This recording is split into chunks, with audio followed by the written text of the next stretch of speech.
தஞ்சை மற்றும் திருவாரூர் மாவட்டங்களுக்கு சென்று மழை பாதிப்புகளை ஆய்வு செய்த அதிமுக பொதுச் செயலாளர் எடப்பாடி பழனிசாமி நாகை மாவட்டம் வெண்மணி பகுதியில் நேரடி நெல் கொள்முதல் நிலையத்தில் தேக்கமடைந்துள்ள நெல் மூட்டைகள் குறித்து ஆய்வு செய்தார்.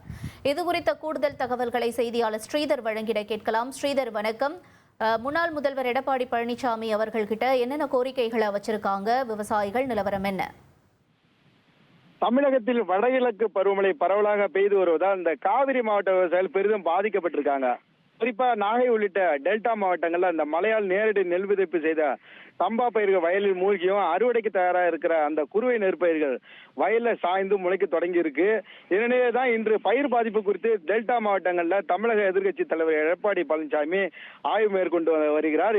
திருவாரூர் ஆய்வை முடித்த எதிர்க்கட்சி தலைவர் எடப்பாடி பழனிசாமி பிற்பகலில் பாத்தீங்கன்னா அந்த நாகை மாவட்டம் வெண்மணி நேரடி நெல் கொள்முதல் நிலையத்தில் தேக்கமடைந்து கிடைக்கும் அந்த நெல் மூட்டைகளை பார்வையிட்டார்.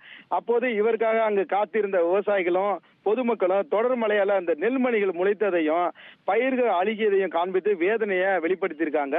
மேலும் அங்க இருக்கிற நேரடி நெல் கொள்முதல் நிலையத்துல நெல் மூட்டைகள்ல முளைப்பு ஏற்பட்டிருக்கிறதையும் அதே போல அந்த ஈரப்பதத்தால புழுங்கி இருக்கிறதையும் விவசாயிகள் எதிர்கட்சி தலைவர் எடப்பாடி பழனிசாமிகிட்ட காண்பிச்சு அந்த தங்களோட கவலையை எடுத்து சொன்னாங்க.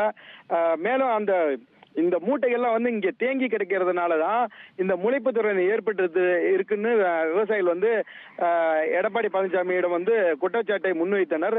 அதனை தொடர்ந்து குறிப்பா வடகிழக்கு பருவமழை ஏற்கனவே வரும்னு தெரிஞ்சும் இந்த அரசு இந்த விவகாரத்துல கவனம் செலுத்தாம விட்டுருச்சுன்னு ஒரு மிகப்பெரிய குற்றச்சாட்டை முன்வைத்தனர். இதனை தொடர்ந்து அவர்களது குறைகளை கேட்டறிந்த தமிழக எதிர்க்கட்சி தலைவர் எடப்பாடி பழனிசாமி இந்த விவகாரம் குறித்து தமிழக அரசிடம் தான் எடுத்துரைப்பதாக அங்கிருந்த பாதிக்கப்பட்ட விவசாயிகள் மற்றும் பொதுமக்களிடம் உறுதியளித்தார். அதனை தொடர்ந்து தற்போது இங்கிருந்து சென்னை புறப்பட்டிருக்கிறார்.